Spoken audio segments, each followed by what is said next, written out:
Hello everyone, this is Keith from the Solo Gamers Club, and welcome to my channel. Tonight I'll begin my playthrough of Don't Tread on Me, the American Revolution solitaire board game.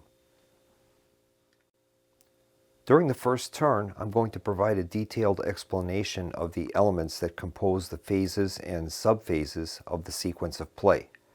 So this video should serve as a teaching video as well. During this playthrough, we're going to be utilizing some of the optional rules that the game comes with, and rather than explain those now, I'll wait until those become relative in the sequence of play, and then you'll have some context behind those.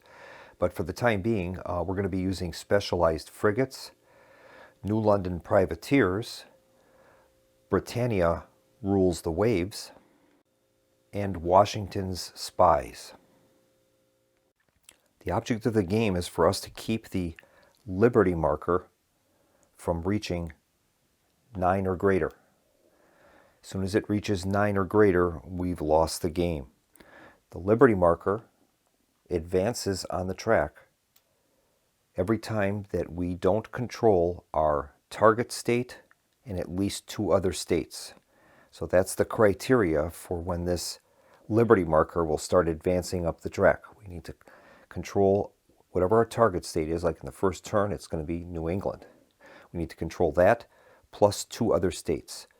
State control is determined by having British or loyalist units in the state and no rebel units in the state. That's the definition of control. Hessian and Indian units cannot be used to control a state. The turn is going to begin with the force adjustment step, and during that step we're going to receive some income, and then we're going to resolve the news headlines that are relative for that turn. First step is to consult the turn record track, and we find out that on turn 1 the British Parliament is going to give us 5 pounds that we can use during the turn. So we're going to set our pounds marker to 5. We'll be able to spend those during the turn. Our next step on the sequence of play is we have to resolve the news headlines. And the news headline is going to be on the turn record track, and in this case it's shot heard round the world. So we turn to our listing in the rule book and we read what it says, and it says shot heard round the world. The revolution starts with an ambush on British troops at Lexington, Massachusetts. Skip the British ground phase on turn 1. During the first battle phase of turn 1 only, rebel committees of safety are the attackers and the British are the defenders. Now we'll move on to step B, and that's the smugglers phase. During this phase we're going to roll dice, and we're going to deploy these smugglers units that are in the Caribbean to the various zones. And those will end up providing supplies that will create rebel Continental Army units. So we need to try to get rid of those. One caveat is that there will never be any more than 2 smugglers into a certain zone. So if we roll a die and it comes up to be a 1 or 2, those boxes are already filled and that smuggler unit will not deploy. All right, here is the roll. Roll is a 5, so we're going to be placing that smuggler unit in Chesapeake's Bay, Zone 5. Next is step C, and that's the naval phase. And we're going to begin by checking to rebase the French fleet. Now in this case, the French fleet is not on the board, so we won't have to worry about that step during this turn. Next step is we're able to use the Royal Navy and attack smugglers units. Now in order to do that, that's going to have a cost involved to it. We check our British ship's holding box, and any naval units that we have in the at-sea box can be deployed to hunt for those smugglers. We start the game with Lord Howe's ships of the line formation.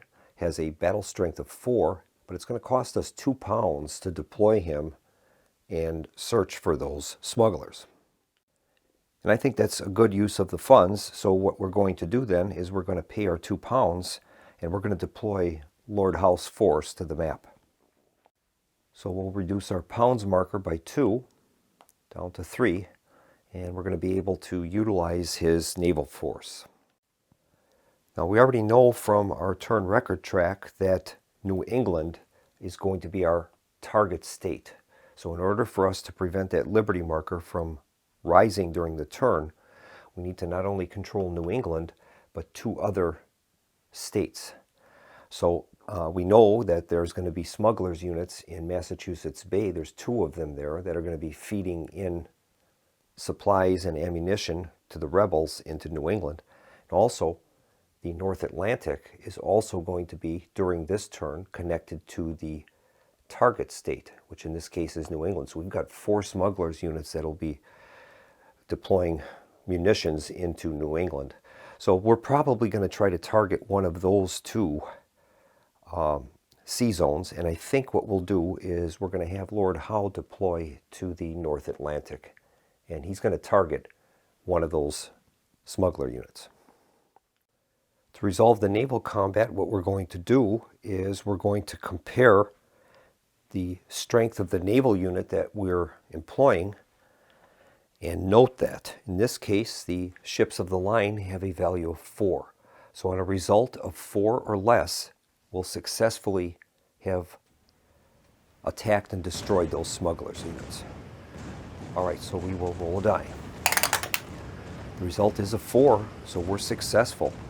And those smuggler units have been destroyed, and we place them in the Caribbean. So we return that smuggler unit back to the Caribbean, and it will attempt to deploy in future turns. In addition, we place Lord Howe's formation in the in-harbor box. The in-harbor box tells us that he has performed an action and he's not available for any further actions during this turn. Now, the last step in the naval phase would be to shadow the French fleet. If the French fleet was deployed on the map, we could use one of our unused naval units to shadow the French fleet, and that helps in preventing it from deploying French soldiers to the map. Now, in a normal turn, we would move on to step D, the British ground phase, but because of that shot heard round the world news event, we're told to bypass that phase. So we're going to completely skip phase D of the sequence of play for this first round. So now we'll switch to phase E, and that's the first battle phase. Now normally this is performed as with the British as the attacker, but per that news headline, the rebels are going to be the attacker in this case. So what we do, we examine the map to find out where there are British and rebel forces in the same county, and then we resolve those battles. If it's a British turn, like this normally would be a British turn, we can select the battles in any order we wish. If this was a part of the second battle phase, the rebels have the initiative, and those are resolved starting with the lowest county in State 1 and traveling down the map in order. And that's how those are resolved. But in this case, because of that special rule, the rebels will be attacking, and we're going to be on the Massachusetts shore to resolve that initial battle at Lexington and Concord. First step in any battle is we are going to stack all of the combatants, and this stack is going to be transferred to the battle box. And in place of that, we're going to put the battle marker, and that's going to tell us that that's where the battle is occurring. And we're going to note the terrain that the battle is taking place in. In this case, it's in farm country. So we take those units that were in the battle location and we transfer them to the battle box. Now in this case, the rebels are the attackers. So we're going to place the British units on the defender side. Then all of these committees of safety are going to be in the attacking side of the battle box. Normally the first step in resolving the battle is we would check for French intervention. In this case, the French are not in the conflict yet. So we'll move on to step 2, and that's where we're going to determine the sides, and we've done that. We know that in this case, the rebels are attacking and the British forces are defending. The next step is to call for militia. So what we are going to do is we're going to make a D6 roll and consult the militia table. And we have to note the loyalty of the state that the battle is taking place in. In this case, the battle is taking place in New England. Now, New England's current loyalty level is very low. It's at a 3, so that's going to favor the rebels. Now we're going to consult our militia table, and we're going to be using loyalty value of 3, which is the value of the state. That roll can be modified by several factors. If we were in a loyalist stronghold, that's a county that's marked with the British flag, we'd be able to add 1 to the result. If Vermont was pro-British and we were fighting in New York, we'd be able to add 1 for that as well. If there were any Hessian or Indian units present, we subtract 1 from the roll. And finally, if we were in a location where there was no militia available, such as Quebec or Quaker country, we would have no militia roll. But in this case, we will. There will be no modifiers for this, so it'll be a straight up roll, and we will see how many state militia units will appear. The roll is a 2, and that means that we're going to have 0 loyalist militia show up and 3 rebel militia will show. So we mark rebel militia at 3. Step 4 of the sequence would be British horse reaction, and that is if we had any horse units, which are like cavalry, that was the term that was used in the day, the British horse units that were in that county would be able to react and join this battle. But we have none of those. Step 5 is we're going to total the strength points, and that'll be based upon the terrain that we're fighting in. In this case, we are in farm country, so we're going to be using the middle values for all of the counters. So in this case, we'll begin by adding up our value of the attackers. Now, these committees of safety are all the same. There is one exception. There is a Francis Marion Committee of Safety that can come into play in the future. But all of these types of committees of safeties have the same values. So we're in farm country. We have 5 of them, and the middle value is 1. So that's a total of 5, and they're going to gain 3 for the militia present. So that's going to give them a total of 8 attack factors. To that, we're going to divide in the defenders, and the British have a total of 2, and 3 is 5, and they have no loyalist militia present, so they'll have a total of 5. So 8 divided by 5 is going to give us a total of 160%. So we'll bring up the combat results table, and we note on there that the round-off value for 160% will be the 150% column. So that will be the column that we're going to use during the resolution for the attack. Now, there could be some column shifts, and that is if Congress was present in the state, that would give a column shift in favor of the rebels. If Jefferson were in the state, he would give a column shift in the favor of the British. He was not known for his military prowess, so he ended up, he would be giving an advantage to the enemy. And then finally, if Vermont was pro-rebel and the battle occurred in New York, the rebels would gain a shift in favor of that event. All right, so right now we are on the 150% column, and we're going to make a die roll and resolve the battle. Rebels are the attackers, so we'll use a blue die. Here's the roll. The result is a 3, and that's listed as counterattack. All right. The counterattack result means that the initial attack is parried, and the defending side launches a bold counterattack. We're going to refight the battle. The original attacker is now the defender. The original defender is now the attacker. We're going to roll a die on the 100% column of the combat results table. We'll ignore any odds or column shifts and leave the existing militia and French in place. And we'll apply that final result to the battle. So we're going to shift these forces, and the rebels are now going to be the defenders, and the British will be attacking. And we're going to be using the 100% column, irregardless of the odds. And this is going to resolve the battle for us. So Now that the British are attacking, we'll be rolling a red die. The result is a 6, and that is defender eliminated. All of the defending forces are eliminated, and the British have won the battle. That's an outstanding result for us. So now normally when units are defeated, they go back to they would go into the prisoners of war box. But in the case of committees of safety, those are returned to the force pool. The British have won the battle, so we're going to be able to increase the loyalty of the region by 1. The winner of the battle always increases loyalty. So we increase the loyalty in New England from 3 up to 4. And as that loyalty goes up, you'll see that we have more and more support during battles in those regions. And that will give us additional militia present during the battles. So that battle marker will be returned to the battle box, and the British forces are returned to the Massachusetts shore, and they are victorious.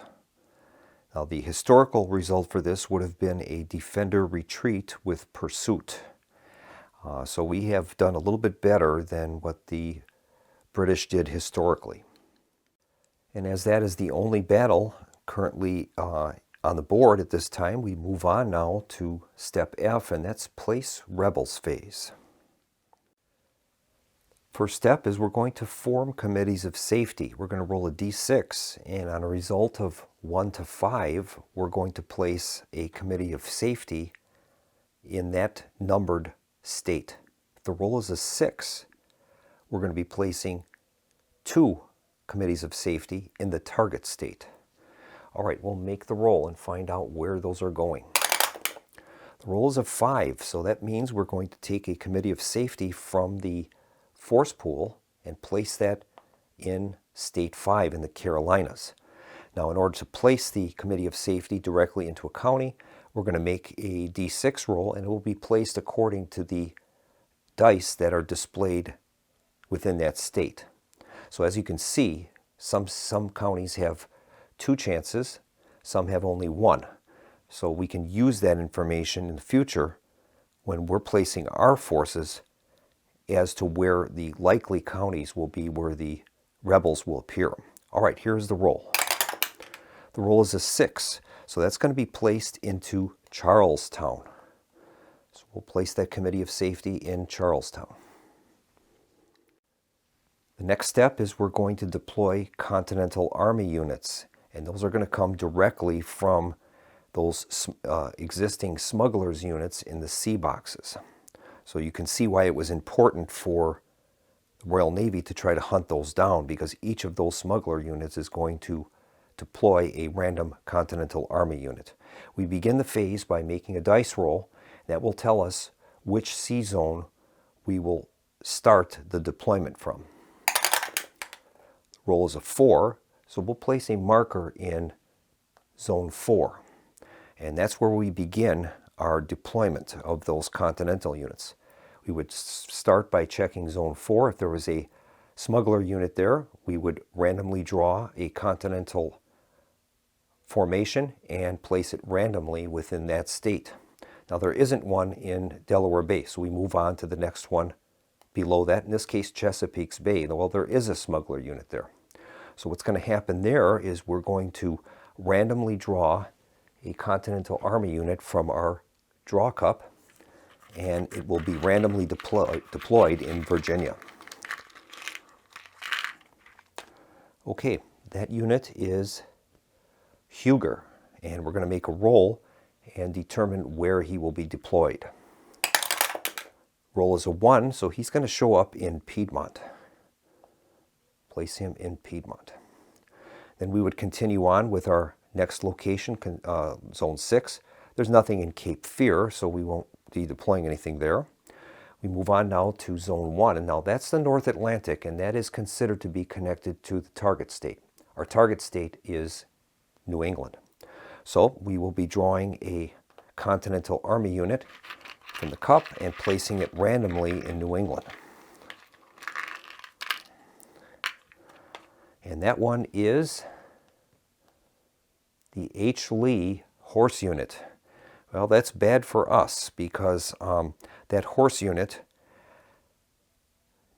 restricts the ability of our horse units to move through that region and to kind of operate freely. So that's a bad one for us. We'll make a roll and find out where he's going to be deployed. He's coming out in County 3, and that's going to be in Rhode Island. So we'll place him in Rhode Island. Then we move on to the next zone.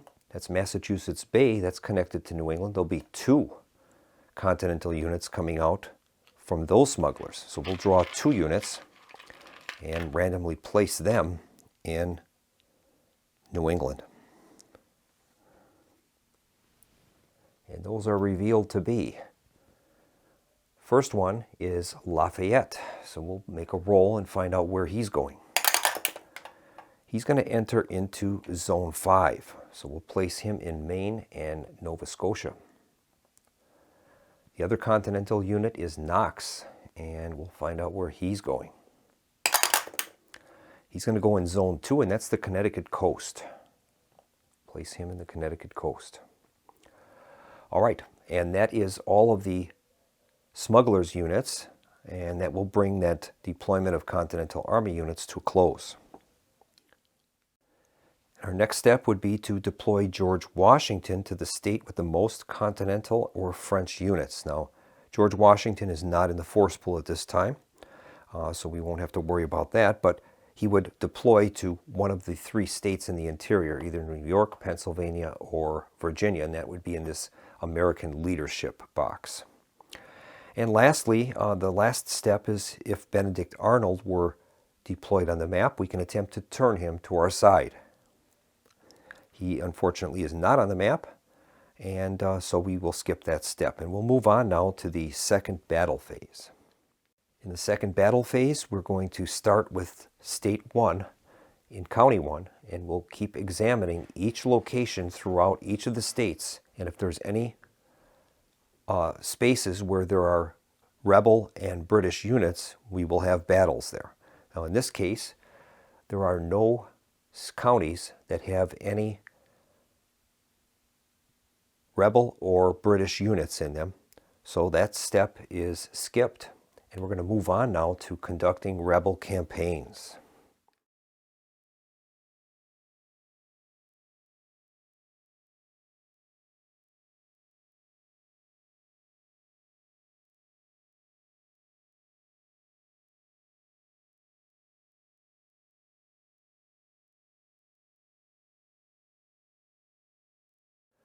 Now the conduct rebel campaign step is going to be usually the most painful of all the steps for the British player.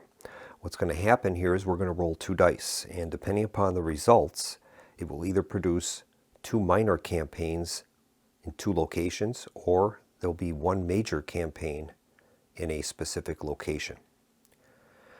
On a result of doubles, or if one of the die comes up as a 6, we will have a major campaign. On any other result, it will be 2 major campaigns in the indicated states with those dice rolls.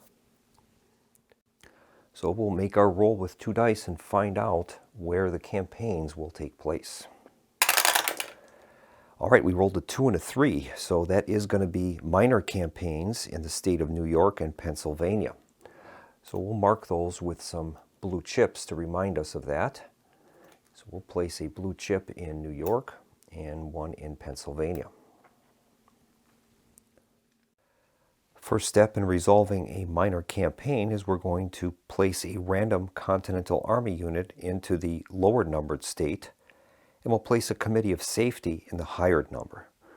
All right, we're going to make our roll, our random draw for the Continental unit, and that's going to go into the lower numbered state, which will be in New York. And that's going to be Howard's regiment. Then we're going to place a committee of safety from the force pool into the higher numbered state, and that'll be in Pennsylvania. Now these formations are not placed according to a random roll. These are going to be done with a priority.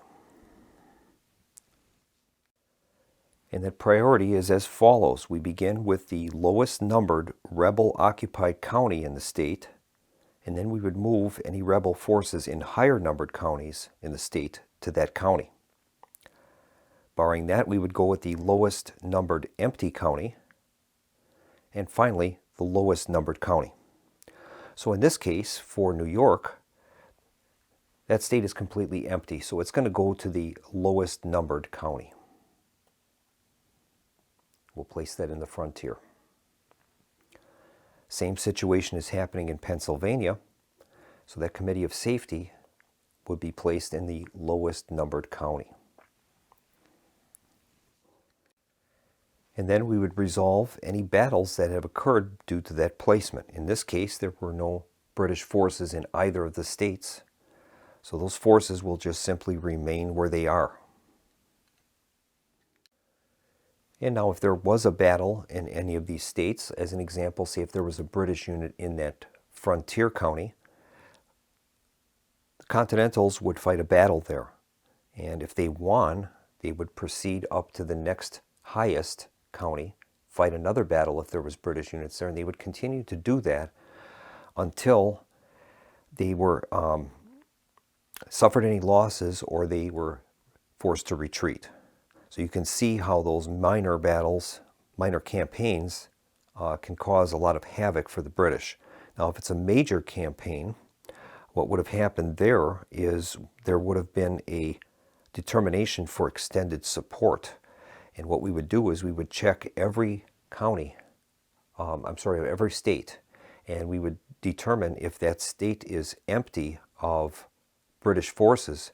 All of those rebel units would be placed into the priority county, and then all of those units, except for 2, would move to the battle site of that major battle, that major campaign. And you can see how that can quickly cause problems for the British player. But in this case, we've gotten pretty lucky, and that is going to bring that rebel campaigns phase to a close, and we'll move on now to the logistics phase. We begin the logistics phase with step 1, and that's where we can trade with the enemy. British lobster units that are in a county can spend pounds to raise the loyalty of that state by 1. Now that can occur in any county of each state, and we're able to spend those pounds to raise the loyalty value of that state, and oftentimes that's a very good maneuver for the British. As an example, in New England, we have lobster units in the Massachusetts shore. So what we would be able to do is spend £1, maximum of 1 per county. And we'd be able to raise the loyalty value by 1, which is often a good thing to do. And I think we're going to do that. We're limited to only 1 expenditure per county. So if we don't have lobster units in any of the other counties, we can't spend the pounds, but in this case we can spend £1 to raise the loyalty of New England by 1, and we're going to do that. So we're going to spend £1, and that'll move us down to 2. That'll allow us to raise New England, their loyalty, by 1 up to 5, which is good. The next step in the logistics phase is naval transport, and what we're able to do there is we can, for the cost of £1, we can move a unit to any county without a rebel unit in it. And this can be advantageous for us because we'd be able to ship British units into contested counties, and that would limit the amount of rebel control on the map. So as an example, we would be able to, for the cost of £1, we could move this 43rd Regiment into one of the unoccupied locations in New York, as an example, and then that would be a contested state. Like right now, New York is a rebel-controlled state. So we could do that. Now that's kind of expensive. That costs us quite a bit. £1 is a lot in this game, but we could do that. Now looking at our turn track, we know that New England is going to be our target state in the upcoming turn, so we probably don't want to move those British forces from Massachusetts shore, so I think we'll leave them there. We do have a British force in Quebec that we could move, the Cameronians or the Loyalist force that's in Quebec. The problem with that is there can be a random event where the rebels will launch an attack, an invasion of Quebec, so we might not want to do that to reduce our defense there too much. In this case, I think we're going to take a risk.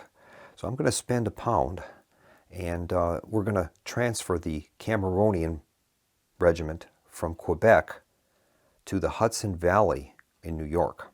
So we'll lower our pounds from 2 down to 1, and then we're going to move that Cameronian regiment from Quebec to the Hudson Valley. Now I've selected the Hudson Valley because that is a British stronghold, and that gives our forces there some benefits when they're operating in that location. First benefit it gives us is a +1 modifier on the militia table when we make calls for militia. Second benefit is if the force is in a stronghold, we're able to utilize naval withdrawal. If we have to retreat, we'd be able to withdraw the forces to Long Island Sound. And that's a big benefit for us. We haven't seen this in the combat results table, but if the British are forced into a retreat, they need to have a place to retreat to. Now the rebels can retreat to empty counties. We cannot. If we're forced into a retreat, and we can't withdraw by sea, and there is no adjacent British force to retreat to, that unit is destroyed. So it's important for us to keep those options open to us. Next is the naval reset phase, and that's where we can move our naval units from in harbor to at sea. So we're going to do that with Lord Howe's ships of the line. We'll move those back out to sea, and in the future turn, he'll be able to deploy once again to the sea zones and hunt those pesky rebel smugglers. The final step of this phase is to reconvene Congress if it was in flight. And what happens there is if Congress, in this case Congress right now is in Pennsylvania, so they're holding their meetings in Philadelphia. If we were able to have won a battle in Philadelphia, that would send the Continental Congress into flight. And that's one of the few ways that we're able to actually lower the Liberty marker, is by sending them into flight. Well, that didn't happen this turn, but that's always a primary consideration for us. Now we're going to move on to step J, and that's the Liberty phase. First step of that is we would check to see if this is turn 2 or 4. And during those turns, Continental enlistments expire. Rebel player will have to make a roll for each Continental unit on the map, and depending upon the roll, it will either remain on the map or it will be sent back to the force pool. But that's not going to happen this turn. This is turn 1. So we'll move on now to determining state control and move the Liberty marker. Well, in this case, it's going to move because we are not in control of our target state. Our target state is New England. We have British forces there, but unfortunately there are Continental units there as well. In order to stop that Liberty marker from moving, we would have needed to control New England and at least 2 other states. And we didn't do that, so the Liberty marker is going to move now from 0 up to 1. So we advance the Liberty marker from 0 to 1, and if that marker ever gets up to 9, we're going to lose. So we definitely need to keep a watch on that Liberty marker. Step 3 of the phase is we're going to perform state loyalty modifications. What we do with this step is we begin with state 1, and we examine the state for several factors, and that will adjust the loyalty of the state. We begin by checking New England. Now we have a contested control of New England, so neither of the 2 sides are going to gain any loyalty modifications in New England. Things that can affect that would be if it was British controlled, we would gain +1 loyalty. If it was rebel controlled, it would be -1 to the loyalty. If Washington were in the state, it would be another -1 loyalty. If Congress was in the state, it would be -1 loyalty. If Jefferson were in the state, it would be -1 loyalty. And finally, if there were any Indian or Hessian units in the state, that would also indicate a -1 to the loyalty. In this case, none of those factors are in place, so New England, there'll be no change. We move on to New York. There we have contested control. We have a Continental Army unit in the frontier and a British unit that we've moved in from Canada into the Hudson Valley. So we have contested control there, and there'll be no movement to the loyalty. Next, we'll shift on to Pennsylvania. And unfortunately, there is a Committee of Safety in the Schuylkill Valley, and Congress is in session. We have no British units in the state, so that is under rebel control. They're going to gain -1 loyalty for Pennsylvania for having the control of the state, and an additional -1 because Congress is there. So that's going to move Pennsylvania down to 5. In Virginia, we have contested control. We've got a Continental unit in Piedmont and a Loyalist unit at Hampton Roads. So we have contested control, and that loyalty of Virginia will not move. Finally, we move on to Carolina, and we have once again contested control, and there'll be no movement to the loyalty of Carolina. Next step is to determine the control of Quebec. Well, British forces are still in Quebec, and so there'll be no change to anything there. If by chance the rebels would take control of Quebec, that is going to add an additional increase to the liberty marker of 1. So it's very important for us to control Quebec. And the last step of the phase is to check for victory or defeat. So what we do is we examine the location of the liberty marker, and as long as that is not at 9 or higher, we have not lost the game yet. And now we move on to step K, and that's the random events phase. We are going to roll a die and consult the random events table. At the start of the game, we'll be rolling 1 die for the random events roll. Once Quebec is invaded, we would roll 2 dice. And finally, once France enters the war, we'll be rolling 3 dice from that point thereafter. So we'll bring up the random events table, and we're going to make a 1d6 roll and find out what the event is. The roll is a 4. Checking result 4, we have several events that are going to occur. One is tar and feathers, another one is southern reactionaries, and finally frigates diverted. We'll begin with tar and feathers. We're going to turn to section 15, specific events list in the rule book. Tar and feathers reads, mob violence and oppressive state laws drive loyalists underground or into exile. Roll 2d6. The corresponding state or states decrease loyalty by 1. If, and only if, at least 1 rebel unit is present. The state loses -2 loyalty if doubles were rolled. Any die roll of 6 has no effect. All right, well, we're going to make that roll, and we will find out where the loyalists are going to be persecuted. Result is a 1 and a 4, so that's going to occur in New England and Virginia. So we'll check both of those states. So checking New England, we do have rebel units in the state, so that's going to affect the loyalty in New England. We're going to move New England's loyalty down 1 from 5 down to 4. And next we're going to check Virginia,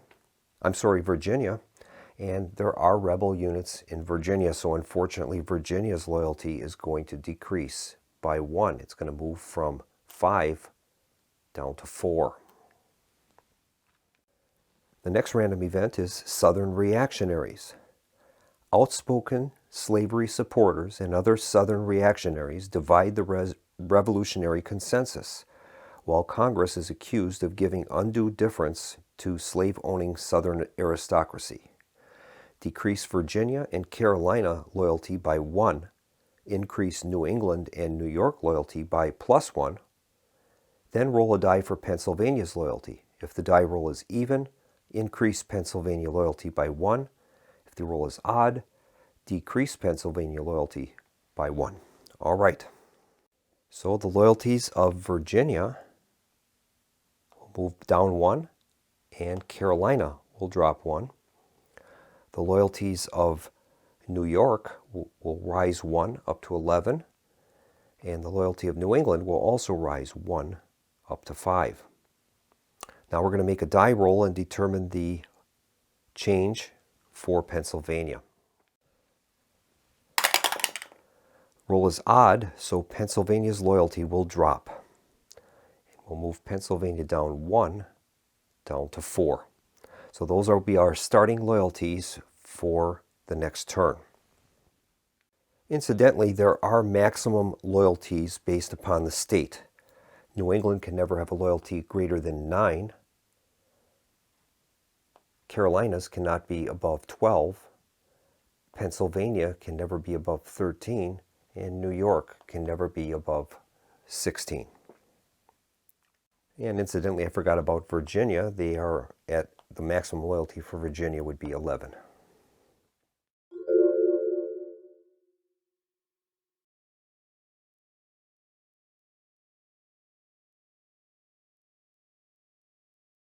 And now we're going to move on to our end of turn phase. We're going to move our game track marker from 1 to 2.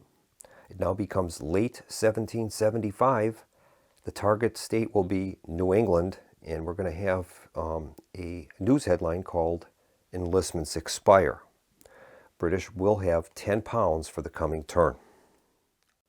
All right, we're going to start turn 2, and this will be our first full turn because in the first turn we skipped the British ground phase.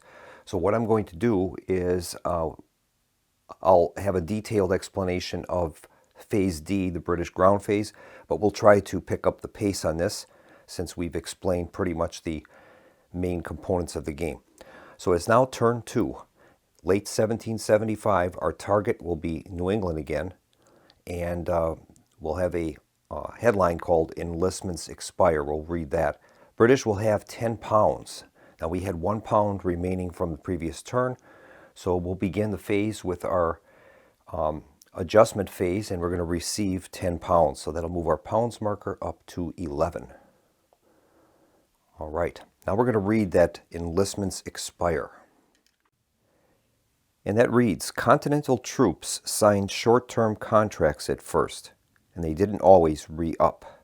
So what will happen is during the Liberty phase, we're going to make a roll for all Continental units on the map, and that'll determine whether or not those Continental units will re-enlist or if they're going to go back to their farms.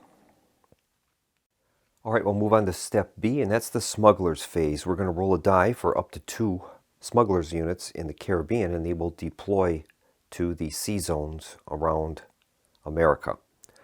Okay, here is the roll. Roll is a 3, so we're going to place that smuggler unit in Long Island Sound. We'll move on to the naval phase, and we're going to use our Royal Navy units to attack these smugglers. We have Richard Howe's force in the at-sea box. It's going to cost us 2 pounds for him to pursue those smugglers, and we're going to do that. So we'll pay the 2 pounds. That'll move us down to 9 pounds, and then we're going to activate Howe's force. And I think we'll move Howe's force into the North Atlantic. And we're going to have him attack that smuggler unit. His ships of the line have an attack value of 4, so on a roll of 4 or less, we will have a successful campaign against those smugglers. Roll's a 1, so we are in good shape. The smuggler unit will be returned to the Caribbean, and Howe's force will be placed in the in-harbor box. And now we're going to start a phase that was skipped during the first turn, and this is the British ground phase. We'll begin with step 1, and that's the winter attrition of continental armies. And that would occur if we had a winter turn on the turn record track. Turn 2 is not, so we'll skip that phase. The next step would be amnesty, and that's where we would examine the prisoners of war box. If either side had more than 5 units in the prisoners of war box, any excess of 5 units can be placed back into the force pools. Next step would be paroles, and that's similar to amnesty. And what happens there is if we have prisoners of war of both sides, each side, the lower side, is completely put back in, the least number will be put back into the force pool, and then the side with the more prisoners of war will be able to parole equal number of units back to their force pool. Now we'll move on to step 4, and this is the unit purchase phase. In the unit purchase phase, we're going to use the pounds that we have in our treasury to purchase British units from the force pool. Now there's one caveat to this, and that is whenever we make purchases from the force pool, the British are mandated that they must purchase all Hessian units before they purchase any other units from the force pool. The cost of the units is listed in the Royal Gazette, and we have blue band horse units, 3 pounds, blue and white band foot for 2 pounds, gold band horse for 2 pounds, and then all other foot units are a single pound. Royal Navy attacks are 1 or 2 pounds, and that's depending upon whether it's a frigate or a ship of the line. And then also naval transport would cost £1, and we saw that during the first turn when we moved that force, the Cameronians, from Quebec to Hudson Valley. Well, we're going to begin this phase by purchasing the 4 Hessian units. Those are going to cost us a total of £1 each, all other foot units. So we'll place the 4 into the, I like to store them here before I place them on the map.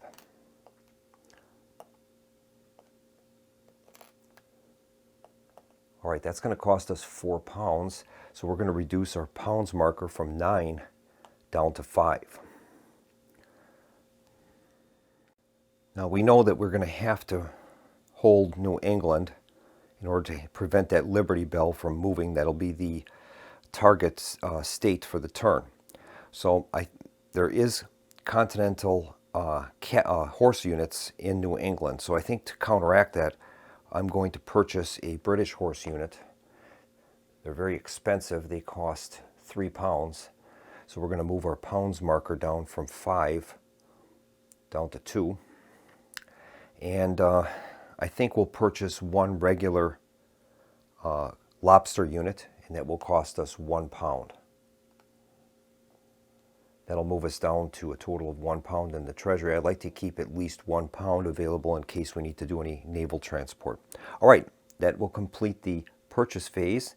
Now we're going to move to the unit deployment phase. Our next step in the phase is unit deployment. So what we're able to do is we can place the units that we purchased, and those can go into any county on the map, whether it is enemy occupied or not. And that is how the British will force actions during this turn. Now this is where the strategy kicks in this game, is the placement of the forces. Hessian units are mercenaries, and the colonists despise them. So they are going to have a negative effect on loyalty, not only when militia are called for, but at the end of the turn when we, in the Liberty phase, when we determine state loyalties. So we have to be careful where we place them. It's generally not a good idea to pepper the board with Hessians, because any Hessian units in those states are going to affect the loyalty. So it's probably better for us to keep them kind of together. Now, if we look at the current loyalties on the map, New York is currently at 11. So that state would be able to handle the presence of Hessians better than any of the other states. If they have an adverse effect on the loyalty, we can afford to give some up in New York. So we probably want to try to place those Hessian units in New York if possible. Another consideration is, of course, the strength of the units where they're going to be operating. If we were to place those Hessian units in New York, we have a continental unit in the frontier, so that would be a wilderness area. So we'd be looking at the strength of the unit in the wilderness, which is the first number of those three. So we have two Hessian units that have a strength of 3 while operating in the frontier. So that would probably be a good thing for us to do. There's other considerations, and that's an escape route. If the units are not in a loyalist stronghold, we have to have an escape route for them, and that would be an adjoining county with British units in them. So it might be a good idea for us to place, say if we were to be placing these Hessians in New York, we would place the 2 Hessian units in the frontier and then place at least one in the river forts to give them a ability to escape. Now, the frontier does have a British ensign there. That's a loyalist stronghold. We would be able to withdraw by sea if we were forced into a retreat. But those are all considerations that we have to take into account when we're planning out our coming battles during this British ground phase. All right, I'm going to begin with New England, and I think the thing to do there is I'm going to place the British horse unit and the British foot unit. We're going to place both of those into Rhode Island. And we're going to that will force a battle there. We have Rhode Island is a loyalist stronghold, so we would have an escape route through there. Now, there will come an opportunity for us to move ground units within the state, so we'll eventually be able to move ground units in the state to other regions and force possibly battles in Connecticut coast or Maine and Nova Scotia. Now, as for these Hessian units, I am going to deploy them to New York. So we're going to place the 2 strongest Hessian units for wilderness combat in the frontier, and they're going to confront that Howard regiment. Then, I think what we probably would be best to do would be to place these units, these aren't going to operate very well in non-farmland, but I think I'll place these other Hessian units in the river fort and in the Hudson Highlands. All right, that is going to be our unit deployment phase. The next step is unit movement, and we're able to move British foot and horse units to any county in the state at no cost. Now, in New England, there is one location called Connecticut Coast, and we're using a optional rule that will affect that location. That rule is New London privateers. That reads, at any time, if the Connecticut coast, the New England County 1 to 2, is British controlled, then one privateer in the Caribbean is flipped, turned face down, and is out of play. No more than one privateer can be flipped, and that unit will unflip the instant Connecticut coast is not British controlled. So that might be a target for us. So I think what I'm going to do is I'm going to move the 43rd Regiment into the Connecticut coast. Now, a lot of these battles are going to be at 100% or less, so we're going to, it's going to be a problem for us. In fact, I think what I'll do is I'll move the Marine Regiment in there. That will operate a little bit better in farm country. So we've got battles right now in Connecticut coast and Rhode Island, and I could commit the 43rd Foot Regiment to an attack in Nova Scotia. They would have no path of retreat, though, so I think we'll leave that there. See, we have to consider this turn. The Continental units, their enlistments will expire, so we might be able to get rid of some of these before state control is calculated. Now, also, we can consider that these smuggler units are going to be creating Continental units during the turn. So when these are going to be placed, they would be placed randomly, and we can kind of see by the die rolls that are on here where they're going to be going. There's 2 dice, 5 and 6 in Maine. There's only 1 die in Massachusetts Shore, and 2 dice in the Connecticut coast, and then just 1 die in Rhode Island. So we are going to have to take into account that there's going to be other units coming out on the board later in the turn. So in that case, I think I'm going to move the 43rd Regiment in with the Marine Regiment in Connecticut coast. And now moving to Pennsylvania and Virginia. We don't have any forces in Pennsylvania. I might be able to, depending upon what happens in these battles, we might be able to use naval movement and move in British force into Pennsylvania to at least deny them control of it. We won't be able to control it, but we might be able to deny them control. In Virginia, we have a Loyalist unit in Hampton Roads, and there is a Connecticut unit in Piedmont, which is a city or fort. This would operate quite well there, has a strength of 3, so I think we're going to move this Loyalist unit into Piedmont and confront that Continental unit. And finally in Carolina, we do have a Loyalist unit in Piedmont, and there is a Committee of Safety in Charlestown. Unfortunately, that Loyalist unit doesn't operate well in town or fort locations, so that would be, we'd be at a disadvantage to attack there. But I think we're going to have to risk it because we need to have 3 counties total under our control, and one of them needs to be New England. So I'm going to try it. We'll move that Loyalist unit into Charlestown and cause a battle there with the Committee of Safety.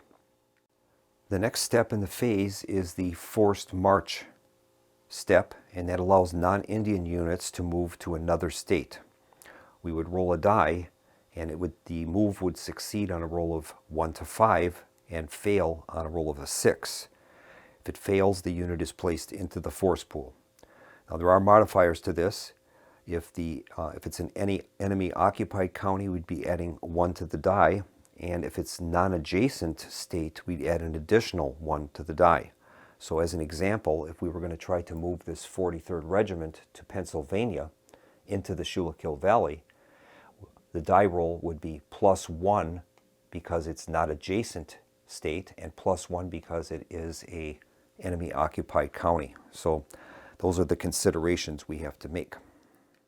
Now I do have 1 unit in Quebec, and Quebec is adjacent to New York. We would be able to attempt a forced march of this Loyalist unit into the frontier of New York. And I think just for safety's purposes, we're going to leave that Loyalist unit in Quebec, and that will end the forced march phase, and now we would move on to the British horse action. British horse units can move to any county or Quebec at no cost, so it's not like a forced march. However, if Lee is on the board, we cannot leave, enter, or pass through his state. Now, Lee is on the map in Rhode Island, so it definitely limits the flexibility that we have with those British horse units. So I won't be doing any of that. And then finally, we have to place George Washington. Now, if he was in the force pool, he would be played to the map in one of the 3 interior counties, either New York, Pennsylvania, or Virginia. But he's not there. And now we're going to move on to our first battle phase, and the British will have the initiative, so they can pick the order in which these battles are going to be resolved. And I'm going to begin with the combat in the Carolinas. We have a Loyalist unit attacking a Committee of Safety in Charlestown. So we're going to place those units on the battle board. We'll place a battle marker in Charlestown, and we note that it's a town or fort, and we have British, it's a British Loyalist stronghold. The British force is attacking, the Committee of Safety is defending. And now we're going to make our call for militia. We're going to examine the loyalty of the Carolinas, and that will be the column that we're going to use, or the row we're going to use on the militia table. Carolina is currently at a loyalty level of 7, so that's where we're going to be making our roll. Now we're going to make our roll for the militia, and we're going to have a modifier to this. Charlestown is a Loyalist stronghold, so we'll be able to add 1 to the result. Here's the roll.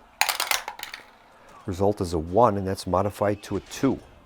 And that's going to produce no Loyalist militia and 2 rebel militia. It's not good for us. And now we're going to calculate our odds, and it's not going to be good. The Loyalist unit in a fort or town has a strength of 1, so our attack strength is a 1. The Rebels will have a defense strength of 1 plus 2 for militia, so that's a total of 3. So 1 divided by 3, we're going to be attacking on the less than 50% column of the combat results table.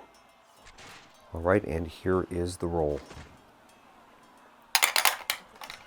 Roll is a 2, and that is attacker eliminated. I think that was a very unfounded attack on my part. So the Loyalist unit has been destroyed, and that is placed in the prisoners of war box. The Committee of Safety has won the battle. That's going to reduce Carolina's loyalty by 1 down to 6. The militia present is reset to 0, and the Committee of Safety is replaced back to Charlestown, and the battle marker is returned. So that was a mistake on my part. Our next battle is in Virginia in Piedmont. So we're going to stack these units up, place them in the battle box, place a battle marker there, and note the terrain. It's a fort or town, and the British will be attacking, and the Continental unit will defend. Now we're going to make our call for militia. We're going to note the loyalty level of Virginia. That's currently at 3. So we will note that as 3, and then we'll see if there are any modifiers to the roll. And there are not. So we're going to move then to make our militia roll using the 3 roll. Roll is a 6. That's the best we could do, and that's going to be 1 each. So each of us are going to have 1 militia present in the battle. Now we're going to calculate our odds. The British unit is operating in a town or fort, so it has a strength of 3, plus 1 for the militia present is 4. Continentals have a strength of 2 while defending in a fort or town, plus 1 for their militia. That gives them a total of 3. So our battle total will be 4 divided by 3. And that equates out to 133%, and that would be rounded down to the 100% column. So we'll make our roll and find out the result. Roll is a 4, and that's an exchange. Exchange is actually good for us. What we do is we examine the total strength points of each side. The side with the lower amount is completely destroyed, and then the side with the higher amount must eliminate the same or larger number of factors from the board. So in this case, the Continental unit has been destroyed. That's placed in the prisoners of war box. And militia can be used during an exchange. So as an example, we would burn 1 point of militia, and we would need to eliminate a total of 3 factors. They had a total of 1 plus the 2 from the Continental unit. But there is a rule that you can't eliminate all of the units for the victor of the battle. So this Loyalist unit, even though it would have to be taken as a casualty, is put back on the board, and it holds the field. So we're going to place that Loyalist unit back into Piedmont, and we would have won that battle. And that means that Virginia's loyalty will increase by 1 from 3 to 4. The next battle I'm going to resolve is in New York, and that's in the frontier. We've got Hessian units against Howard's Continental Regiment. So we'll take all of these units, place them on the battle board, place the battle marker in that location, and note that it is in wilderness terrain and it is a Loyalist stronghold. So we've got 2 Hessian regiments attacking 1 Continental regiment. We're going to do our call for militia, and we are in a Loyalist stronghold, so we would gain +1 to the roll for that. But we're going to lose 1 because this battle is involving Hessian units. So we're going to note the loyalty of New York. It's currently at 11. So we'll be using the 11 roll for the roll. And we'll make our die roll. There will be no modifier to this roll. Roll is a 2, That means we're going to gain 1 militia, and the rebels will gain 2. Now we're going to calculate the odds. We're in wilderness terrain, so the Hessian units will be using the leftmost column. That's 3, 6, 7. 7 attack.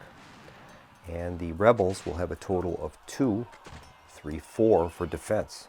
So 7 divided by 4 is 175%. We'll be able to use the 150% column for the battle. British are attacking, so we'll be rolling the red die on the 150% column. Roll is a 1, and that's a counterattack. What happens with that is the sides will swap. The Continental unit will become the attacker, and the Hessians will be the defender. And the rebels will be using the 100% column, irregardless of the actual odds, for their counterattack. So we'll be rolling a blue die to resolve this. And here's the roll.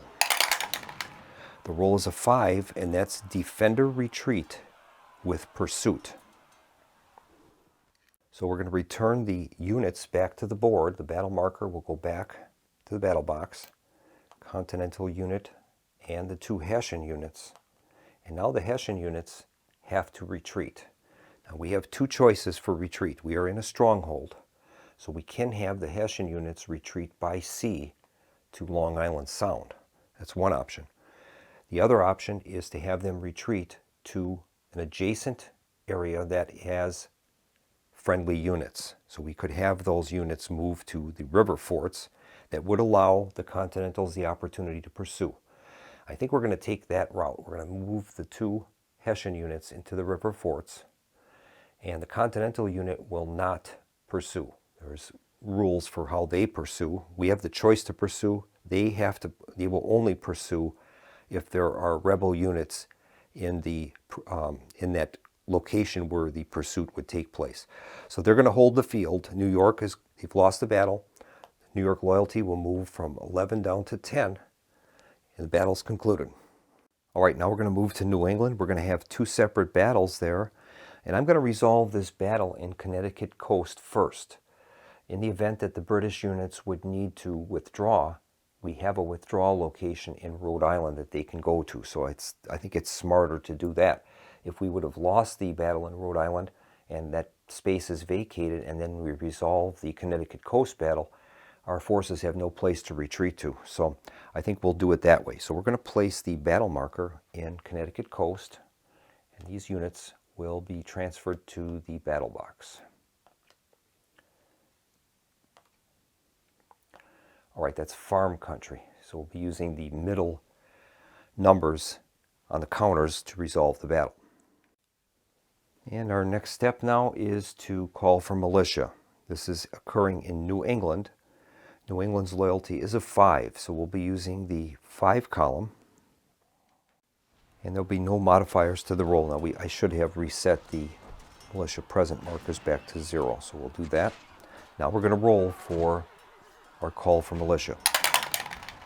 Roll is a 1, and that means that we get none, and the rebels will get 3. It's not good. And now we're going to calculate our battle odds. Battle is taking place in farm country, so we'll be using the middle totals. We have a total of 3, and 2 is 5. No militia, so our attack will have 5 points. And the rebels will be defending with 2 plus 3 is 5. And that's 100% column. So we'll make the roll on the 100% column. And here's the roll. Roll is a 2, and that's attacker retreat with pursuit. So what we'll do is we're going to place our units back into the battle hex. And the British must retreat. Now we do have a retreat avenue open to us, and that would be an adjoining county where there are a mix of both units or British only units. So what's going to happen is these British units are going to retreat into Rhode Island, and the rebels have the option to pursue it. In this case, they will. They always pursue when it is a location with other units, friendly units. Now we're going to fight another battle in Rhode Island. So we're going to take the battle marker and place that into Rhode Island.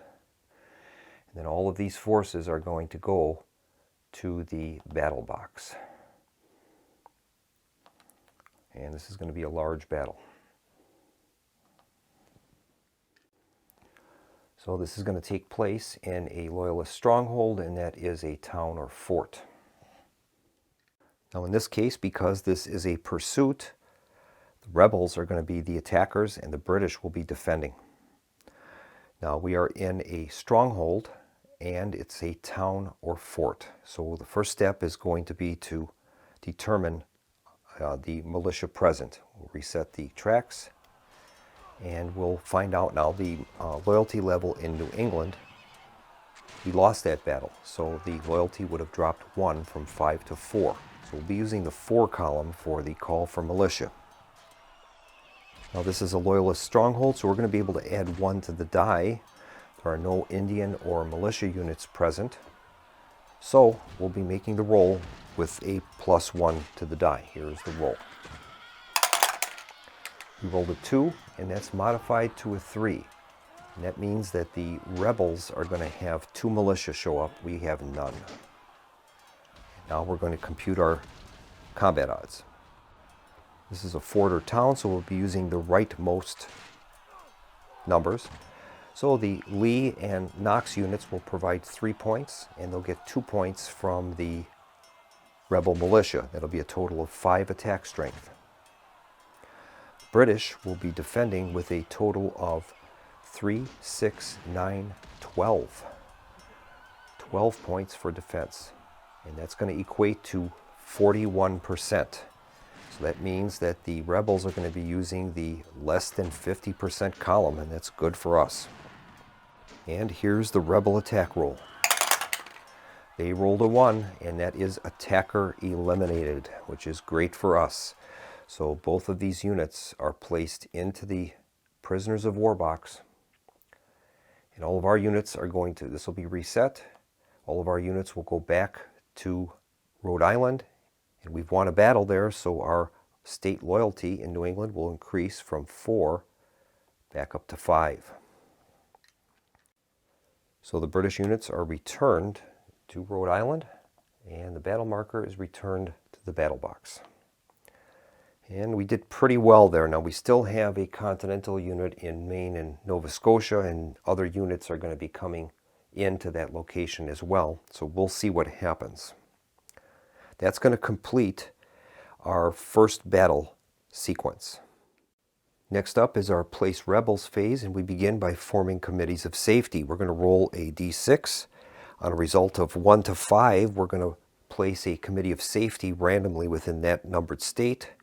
If the roll is a 6, we're going to place 2 committees of safety in the target state.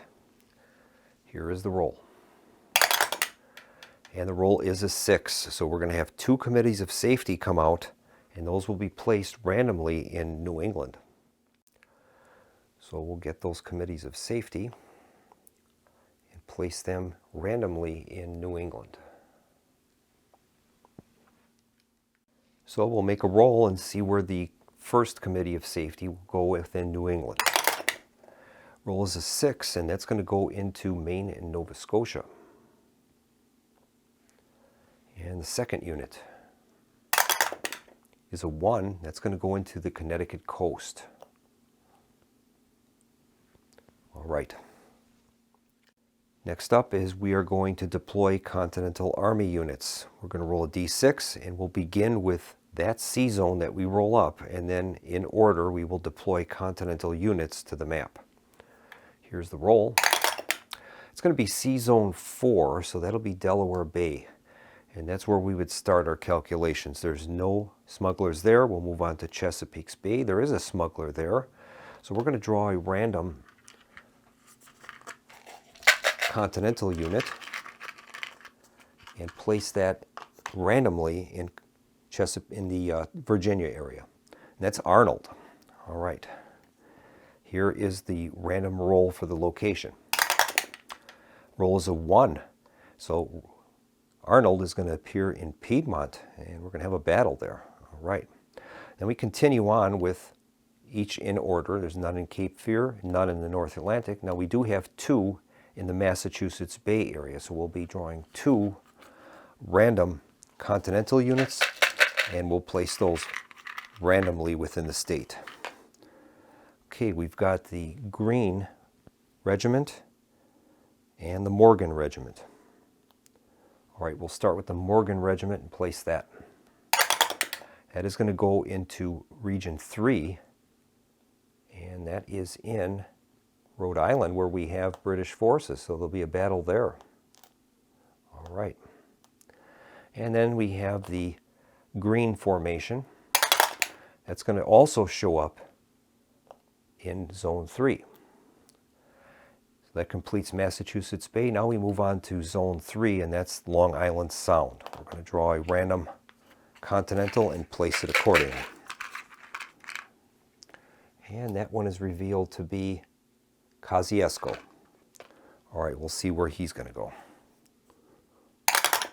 He's going to go into County 3, and that's the River Forts area. All right, so Kosciuszko is going to go there. And that is the conduct place rebels phase. Now, George Washington would be placed if he were in the force pool, and he would go into the state with the most Continentals and French units. But he's not on the map, so we can't use him. Finally, there's turn Benedict Arnold. Now, that can't occur until turn 9, when he marries Peggy Shipton. So we don't have to worry about that either. So now we're going to go into our second battle phase, and this phase will be conducted at the lowest county on State 1, and we'll move in order by county, resolving battles as we go. And the rebels will have the initiative. They'll be attacking. Rebels will begin with a battle in Rhode Island. So we'll take those units, put those on the battle box, and place the battle marker in Rhode Island. That's a Loyalist stronghold, and it is a fort or a town. Continentals will be attacking, and we're going to roll for our call for militia. New England has a current loyalty value of 5, and the British will be getting +1 to the roll for the Loyalist stronghold. And here's the roll. Roll is a 1, and that's modified to a 2, so the rebels are going to get 2 militia present. Now we're going to calculate our odds. And the combat is going to be 4 attacking and 12 defending, so the rebels are going to be in the less than 50% column. It's good for us. Here is the roll. Roll is a 6, and that is an exchange. That's the best that the rebels could have hoped for. So the rebel force is eliminated, and we have to delete a total of 4 strength points from our force. These are going to go into the prisoners of war box, and we have to eliminate a total of 4 points. So I think what I'll do is I'm going to eliminate the 3, the 43rd Regiment, and the FH Regiment. The FH Regiment is Fraser's Highlanders. That's the 71st Regiment. So these are going to go into the prisoners of war box. And the British hold the field. We've won the battle. That'll increase the loyalty in New England from 5 up to 6. And we'll place those forces back in Rhode Island. So the British hold Rhode Island, but there are other rebel units in New England. That's not good for us. We'll move on now to New York and resolve the battles there. The next battle is going to be in the River Forts, where there is Kosciuszko against some Hessian units. We'll place those on the battle board. And this is going to take place in a fort. And we're going to call for militia. Now there's Hessian units present, so we're going to have a -1 to this roll. It's taking place in New York. The current loyalty in New York is 10. So that will be the roll we're going to use. And we'll make the roll with -1 because of the Hessians. Roll is a 2, and that's modified down to a 1. there'll be 1 Loyalist and 2 Rebel militia show up for the battle. Be a total of 4 Rebels attacking a total of 2, 4, 5, 6 defenders.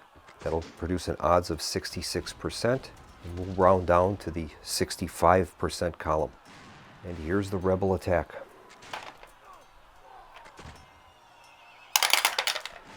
Roll is a 2, and that's attacker retreat with pursuit.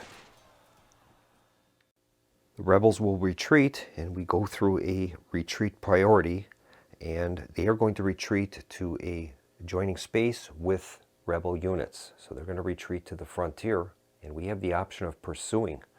And I think we're going to do that. So our Hessian units are going to pursue the combat into the frontier, and we will be attacking, and they will be defending. The British won that battle before in the river forts, so that's going to increase the loyalty from 10 to 11. Battle will take place in the frontier, which is a wilderness space, and it is a loyalist stronghold. And we'll make our call for militia. Battle's taking place in New York. The current loyalty level is 11. Now, this battle will involve Hessian units, and this is a loyalist stronghold. So, it would be -1 for the Hessians and +1 for the frontier, which is a loyalist stronghold. So there'll be no modifier. We're going to be rolling a red die. British are on the attack, and here's the militia roll. Roll is a 6. That means that we're going to have 2 loyalist militia show up and none for the rebels. Battle is 9 to 4. That will produce 225%, and we'll round down to 200%. The British forces are the attackers because they're pursuing. We'll make the roll on the 200% column. Roll is a 3, and that's an exchange. So the rebel force is destroyed. That's a total of 4 strength points. Those units are going to go into the prisoners of war box. And now we have to account for a total of 4 strength points. 2 of them will be absorbed by the militia, so we have to get rid of 2 additional strength points of wilderness. And I think what we'll do is we'll end up getting rid of this Hessian unit. It'll be worth 3. That goes to the prisoners of war box. We hold the field in the frontier. That's going to increase the loyalty in New York up from 11 up to 12. And the British have won the battle. That'll complete the battles in New York, and we'll move on now to Virginia. Arnold is going to be attacking the Loyalist forces in Piedmont. So we'll place those in the battle box. Place a battle marker in Piedmont, and that is in a town or fort. And we'll make our call for militia. The loyalty in Virginia is at a 4, so we'll be using the 4 roll for that roll. And there are no modifiers to this roll, so we'll make the roll with a blue die. Result is a 3, and that means that 2 rebel militia will be present for the battle. We'll calculate our odds. This is taking place in a town, so we'll be using the rightmost columns, and that'll be a total of 3 attacking 3. So we'll be using the 100% column. And here's the rebel attack.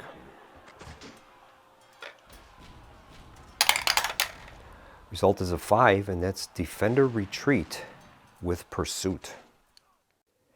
And that is not good for the British player. He has no place to retreat to. We cannot retreat to an empty county, so that loyalist unit is destroyed. It goes into the prisoners of war box. Arnold holds the field in Piedmont, and that is going to decrease the loyalty of Virginia down from 4 down to 3. And that's going to complete all of the battles from the second battle cycle. And now we're going to make our roll for the rebel campaigns. We'll see what happens with this. We're going to roll 2 dice, and that will tell us whether we have major or minor campaign. Roll is a 4 and a 6. That indicates that we're going to have a major campaign in state 4, which is Virginia. So we'll mark Virginia with the chip to tell us that that's where a major campaign is going to take place. We begin the major campaign with reinforcements. We're going to add a Continental Army and a Committee of Safety in the lowest numbered rebel occupied location in the state. So that's going to be Piedmont. So a Committee of Safety will appear there and a random Continental Army unit. And that is Sterling's regiment. All right. The next step would be to move any rebel units in a higher numbered county in the state to that county. Well, there aren't any. The next is to determine extended support. Every state containing only rebel units will move their units to the critical county, and then if more than 2 units are there, the excess will join the major campaign. So the only states that we have where there are no British units are in Pennsylvania and Carolina. So the Committee of Safety would move to the critical county in Philadelphia. And in Carolina, that unit is already in the critical county.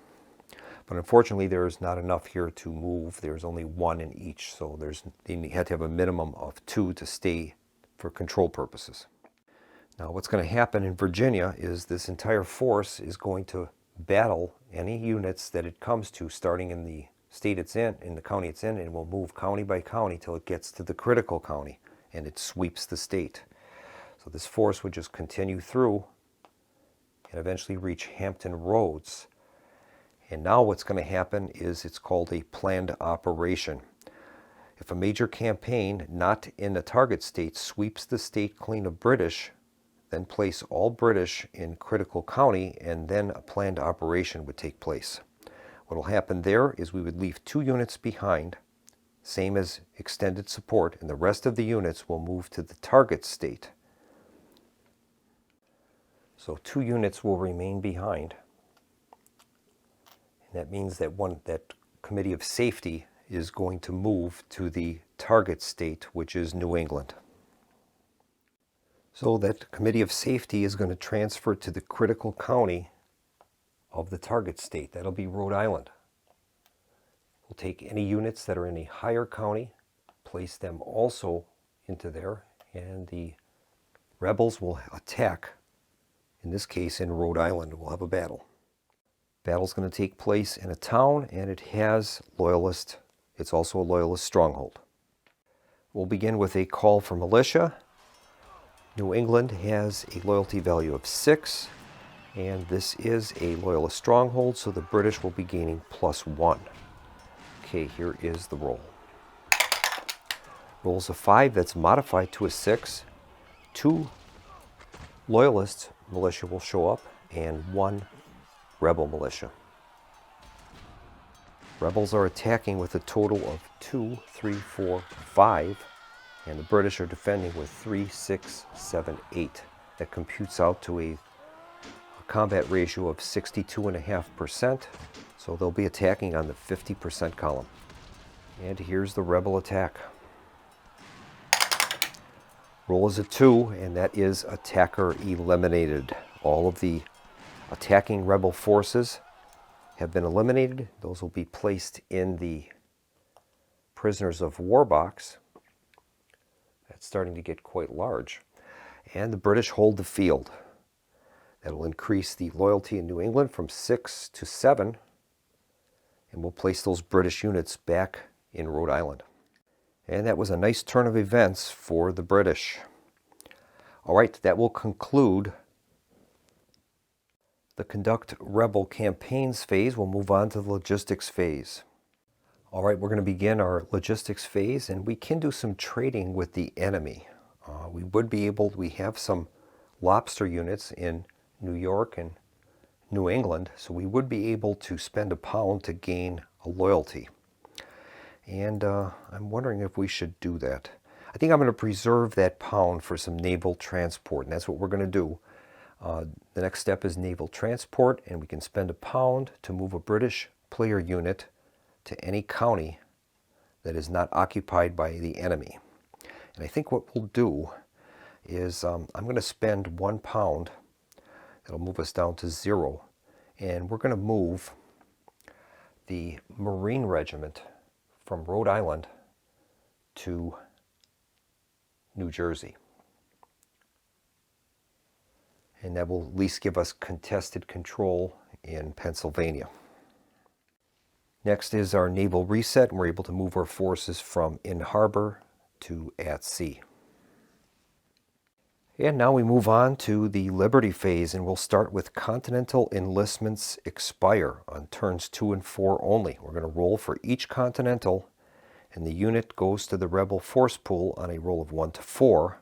It would be 1 to 3 if Washington were present in the state. So starting at the top state, we're going to examine each county and find out where there are continental units, and we'll make rolls for them. It appears that the only continental units are in Hampton Roads in Virginia. So we'll roll a die for each of those and see if they stay on the board or not. We'll start with Sterling's regiment. Rolls of 4, so he's going back to the force pool. In that case, he goes to the cup. Now we'll make the roll for Arnold. Rolls of 1, and Arnold is also going to go back to the cup. All right, now we're going to move on to determining our state control. And unfortunately, the Liberty marker is going to move up 1 because although we have a British unit in New England, which is the target state, there is that Committee of Safety in Connecticut, so the Liberty marker is going to move up from 1 to 2, which is bad for us. All right, now we're going to move on to our state loyalty modifications, and we'll begin with New England. New England is a contested state. There are no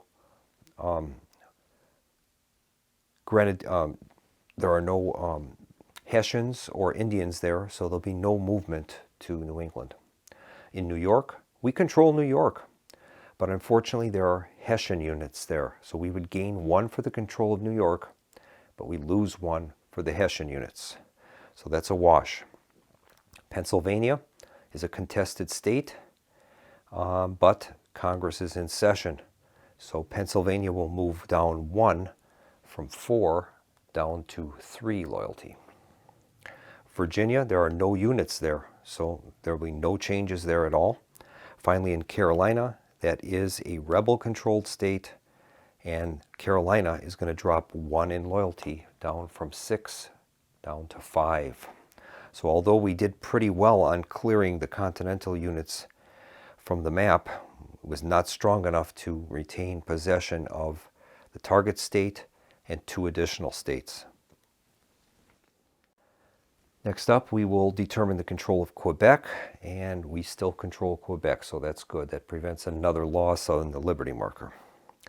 And then we would check for victory or defeat. Well, our Liberty marker is at 2. It's not at 9, so we are good with that. We'll move on to step K, and that's our random events phase.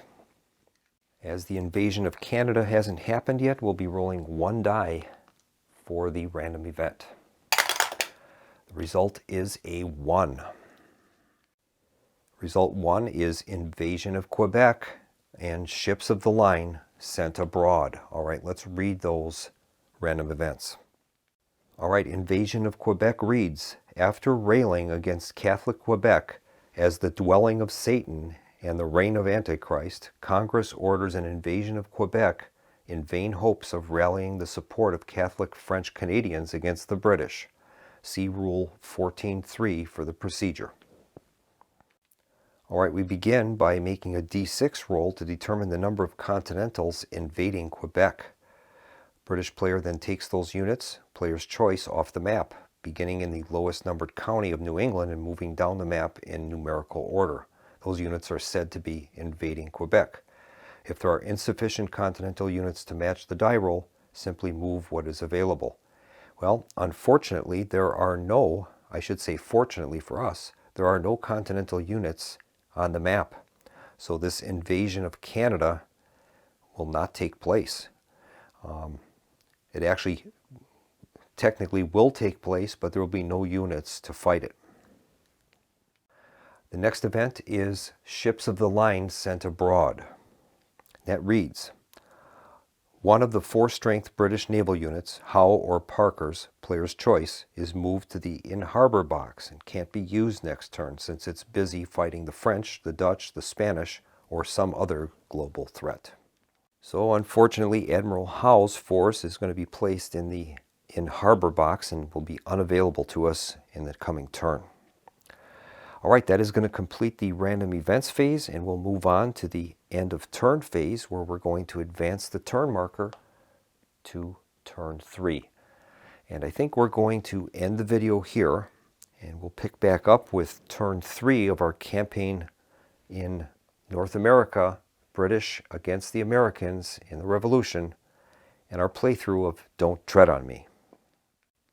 Thank you so much for joining me at the Solo Gamers Club, and I hope to see you again for the next episode in this playthrough of Don't Tread on Me. Thanks for watching, thanks for subscribing, and I hope to see you again soon. Have a nice evening.